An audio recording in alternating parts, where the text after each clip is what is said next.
Nervous. A little bit. You're gonna be great. A year ago, we were preparing to start our very first official season of Azara Ballet with all of our professional dancers that we hired. And by the time our season, our rehearsals started in August, I had every intention of filming and vlogging and sharing so much of this past season's success and content with you. Okay, so what is today? Today is the first day of our season for Azara Ballet, which basically means like this is our first day where all of our dancers are going to be there. We start our rehearsals today. It's basically like the cumulative thing that I've been working on and that we've been working on for the last year and a half, right? Yep. I'm feeling excited. I'm also feeling tired because I didn't sleep last night. And I just can't really believe that it's happening. So I think my goal is to try to like be as present as possible and just be like, take it in, like, wow, like we did this. Yeah. It's pretty much the coolest thing that I've ever done. This past year of my life has been the most rewarding and fulfilling and successful in so many ways, and also the most heartbreaking and hard in many other ways. Personally, I've gone through a lot. My mom was diagnosed with cancer 2 days after we launched our very first professional season performance in November. On a personal level, it's been a lot of ups and downs. It's been really hard to start and run a brand new organization while having such a delicate family matter happening at the same time. But this is life, and life is unpredictable and it's full of ups and downs. So I just wanted to make this video today to share with you some of the moments that we do have captured from this amazing first season and some of the success and the joy that we have experienced along the way. We had our debut show of our inaugural season in November. It was amazing. There were 4 different pieces choreographed. We had a really, really great turnout. The audience was phenomenal. The feedback that we got from this performance was really, really mind-blowing. And that's when I realized we're absolutely doing something right. We're absolutely on the right track. Not only as a big part of our mission are we caring for the dancers to the best of our ability and considering their mental health and talking about body positivity and all of that, but we're also impacting the lives of the community and our audiences, which is so rewarding and fulfilling. Then in December, we had our holiday show. It was our first kind of debut of what our holiday show is going to be, our signature holiday show. It's called Short and Sweet. Half of it is Nutcracker Suite excerpts, and then the other half is more contemporary dancing to contemporary holiday music, and it's really fun, a little bit jazzy.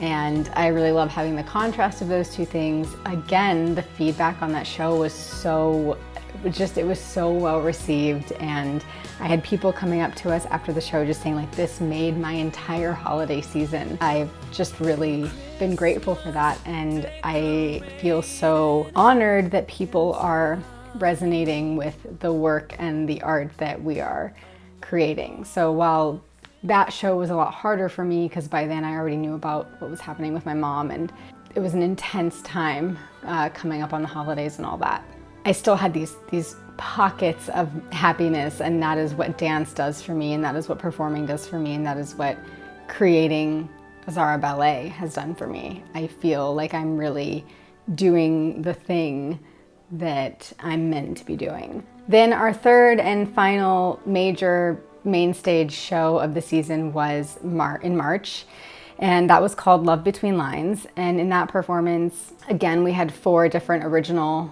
works created by 3 different choreographers in total. We had an incredibly supportive audience. Part of what we did in that show was feature LGBTQ love stories on a ballet stage, which is, or like within the ballet world, underneath the ballet umbrella, which is very, very rarely done. That show brought me to tears. I mean, I probably cried at the end of each one of these 3 shows that I'm explaining to you today, but that one was really extra special.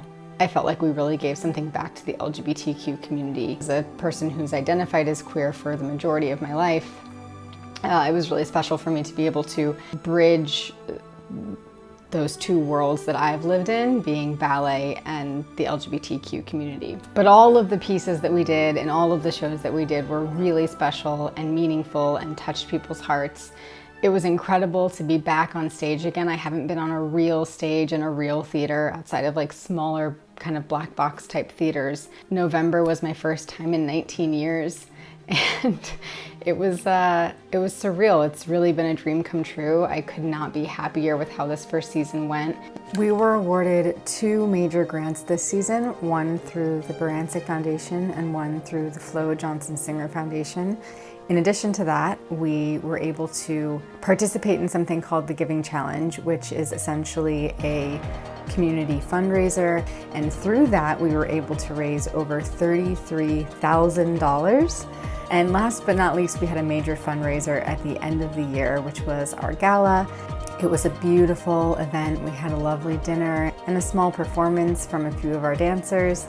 And it was really nice to be able to share the successes of the entire season at this event. And then we did a paddle raise to raise money for the organization, and we raised over $70,000. We raised enough funds to get us through the entire first season and to officially launch a second season, which I'll be sharing more about at some point soon.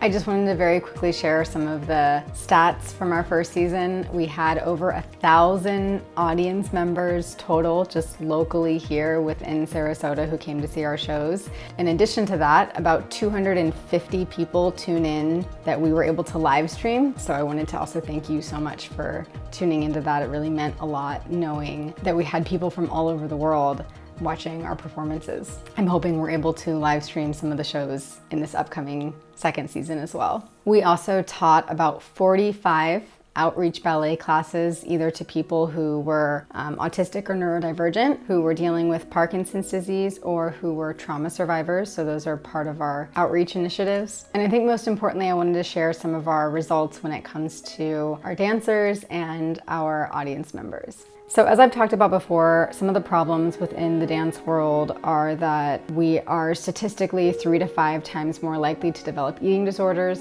A survey in 2018 revealed that 86% of dancers experience depression or anxiety related to their careers. And another study done by a group called Minding the Gap found that 80% of dancers didn't feel comfortable talking to their director if they were having a mental health issue. So we've got mental health and body image as 2 really harsh realities in traditional ballet culture. Based on the surveys we did throughout the season, when describing how they felt about Azara, 90% of the dancers, or 9 out of 10 dancers, used words like nurturing, uplifting, fulfilling, empowering, life-giving, redemptive, positive, meaningful, and more. As a person with lived experience in kind of the trauma of ballet, these results mean the absolute world to me and just give me so much more motivation to keep going and to continue making any amount of impact that I can possibly make within dance culture and the ballet world. We also surveyed our audiences for those audience members who wanted to fill out a survey after a performance, and we found that 93%, or 226 out of 242 of the attendees who filled out a survey, used words like breathtaking, emotional, beautiful, transformative, joyful, groundbreaking, authentic, inspiring, empowering, magical, heartfelt, and more to describe the season's performances. Having this feedback has changed the way that I'm able to interpret what we're doing, and it means so much to me. So we are a nonprofit. We do really rely on philanthropy to sustain us, and I just want to thank you. I really want to thank you for supporting in any way that you have, whether it's liking a post on Instagram or watching this video or tuning into one of our live stream performances or getting a ticket to see a show or giving a donation. We do this together. This nonprofit organization doesn't exist without the help of everyone. And so I absolutely want you to feel a part of Azara Ballet, because you are. Thank you for helping us make our dreams come true. I mean that from the bottom of my heart. It'd be really cool to share some of our rehearsal process and just kind of give you more of an inside look into who we are and what we're doing and what we're creating and why we're creating it. I really appreciate you being here. I really appreciate you watching this video. I really appreciate all the sweet and kind and loving comments I've gotten about what's going on in my personal life and my mom on Instagram, where I share a little bit more of my personal life still. So I hope you enjoyed this update, and I will be sharing more soon about our second season that's coming up in the fall of 2024.